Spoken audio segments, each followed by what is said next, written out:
Metaldeck de Acesco, el entrepiso que se adapta a todo tipo de estructura, presenta En la Hora de la Verdad, a través de Radio Red, hoy en la historia.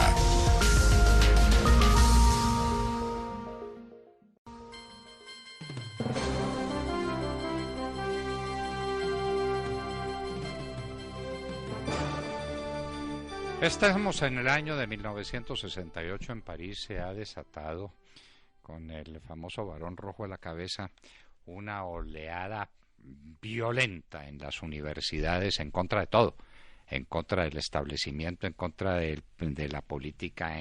Fue una cosa feroz los acontecimientos del mes de mayo en París. El presidente de la República era nada menos que el general de Gaulle. La situación era crítica y de Gaulle, después de esos acontecimientos feroces, llama al pueblo francés a la unidad, los convoca y les dice que va a disolver el Parlamento. Se reúnen en la Plaza de la Concorde y obviamente no cabían ahí, sino en todos los campos elíseos, más de 500,000 de franceses. La Francia vieja, la Francia doctrinaria, la Francia que seguía a de Gaulle, se reunió toda en los campos elíseos y en la Plaza de la Concordia, más de 500,000. Y de Gaulle cumplió su palabra, y entonces vinieron las elecciones. Las elecciones fue el domingo 30 de junio de ese año de 1968. ¿Qué pasó? Pues que los gaullistas y sus aliados, los republicanos independientes de Giscard d'Estaing, ganaron un increíble total, oigan, 349 votos sobre 400, bancas sobre 482 posibles en la nueva Asamblea Nacional. El gaullismo había ganado en el 67 con un estrecho margen. Ahora, después de los acontecimientos de París, en respuesta, el pueblo francés les dijo, sí señor, son 349 bancas sobre 482. El triunfo de Gaulle era absolutamente contundente, descomunal. Tenía votos en la Asamblea Nacional para hacer lo que quisiera. Pero de Gaulle se empeñó en lo que tantos le dijeron que no hiciera, que eso era más que suficiente, pero ¿qué más quería? ¿Qué más quería en respaldo a una política y en respaldo a una persona y a su gestión como presidente? No, que él quería un plebiscito nacional, donde se le preguntara a los franceses cualquier cosa, pero que en últimas supieran que se trataba de aprobar o no aprobar al general de Gaulle. Le dijeron, le repito 1000 veces, que no lo hiciera. En esas, de Gaulle empezó a pelear con sus amigos, peleó con el más fiel de sus aliados en el Parlamento y en los gabinetes, que era Pompidou. Se quedó con un hombre bastante oscuro, que era Couve de Morville, e insistió en su loca carrera hacia el desastre. Hubo de por medio un escándalo terrible con Alain Delon y con un tal Markovic, con unas fiestas indecentes en las que dijeron que había participado la señora Pompidou. Eso fue una calumnia, pero de la calumnia algo queda. Así pues, que en el año 68, a finales del año 68, viene una tremenda situación monetaria universal. Francia no puede estar ajena a esas circunstancias y el general de Gaulle insiste. Los términos del plebiscito y su fecha. En marzo de 1969, de Gaulle recibe a Richard Nixon, un presidente de los Estados Unidos que venía lleno de prestigio y de respaldo. Por supuesto, no había pasado lo del Watergate, y de Gaulle le hace un homenaje que no le había hecho nunca a nadie, que fue ir a la embajada de los Estados Unidos en París a un banquete ofrecido por Richard Nixon. A pesar de todo eso, a pesar de todas esas victorias internacionales, de Gaulle finalmente está con los Estados Unidos. La situación internacional de Francia había sido muy complicada, recibe aquí un apoyo inmenso de Richard Nixon, tiene el apoyo del pueblo francés, insiste en el plebiscito y fija la fecha del 27 de abril de 1969. Ya el tal Barón Rojo, el Danny Cohn-Bendit, había sido expulsado de Francia. Pero los ministros de Gaulle no sabían qué hacer. Pompidou había enfurecido a de Gaulle.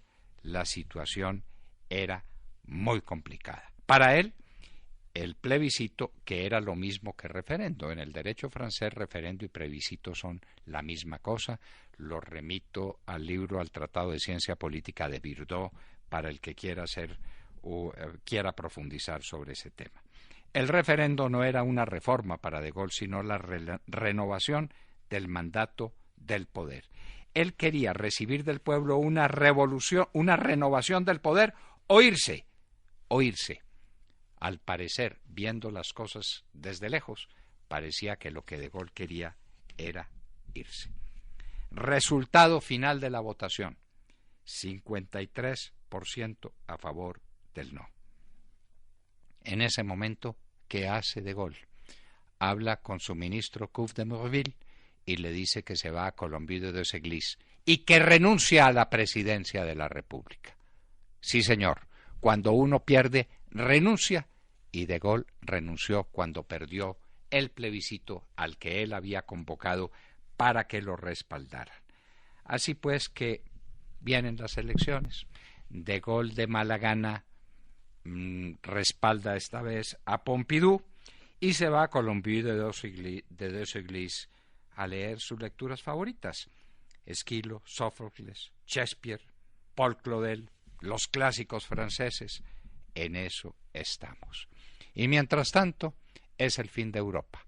De Gaulle había dicho: o veo una Europa unida, absolutamente unida y compacta, como vendría después, o Europa desaparece. Le dio la razón la historia. Pero allá en Colombier de Seglis le sobreviene un ataque que le ocurrió 13 días antes de cumplir 80 años. Durante esa noche, los suyos están atentos. Philippe de Gaulle, su hijo, no ha llegado a Colombier de Seglis, no cuentan lo que pasó, muy poco saben de la muerte de Gaulle. Le ha dejado una carta a Pompidou en la que prohíbe terminantemente todos los honores. Quiere que lo acompañen sus amigos de armas, pero sin fanfarrias, sin bandas de música. No quiere ver alrededor de su sepulcro y alrededor de su catafalco jefes de Estado de ningún país. Quiere que sus exequias se hagan en Colombier de Seglis, en la solemne soledad en la que vivió sus últimos días. Y así fue. Se cumplieron sus instrucciones. Pero los jefes de Estado del mundo, de todo el mundo, llegaron a París y marcharon sobre Notre Dame, en medio de una multitud gigantesca de los franceses en París. De Gaulle era enterrado en Le Deux Églises, en la solemne soledad de su destierro voluntario después del plebiscito, pero el pueblo francés y el mundo entero lo celebraban como lo que era, como uno de los grandes héroes universales del siglo XX. Y así, ese grande de Francia, así el general de Gaulle, creador de la Quinta República Francesa en 1958, que es la República Francesa que sigue vigente, derrotado en un plebiscito, aceptó su derrota, presentó su renuncia y se fue solemnemente a Colombier de Seglis. No convocó a nadie, ni clamó contra nadie, ni tuvo estas actitudes grotescas que estamos presenciando. El general de Gaulle y su respeto por la voluntad del pueblo francés.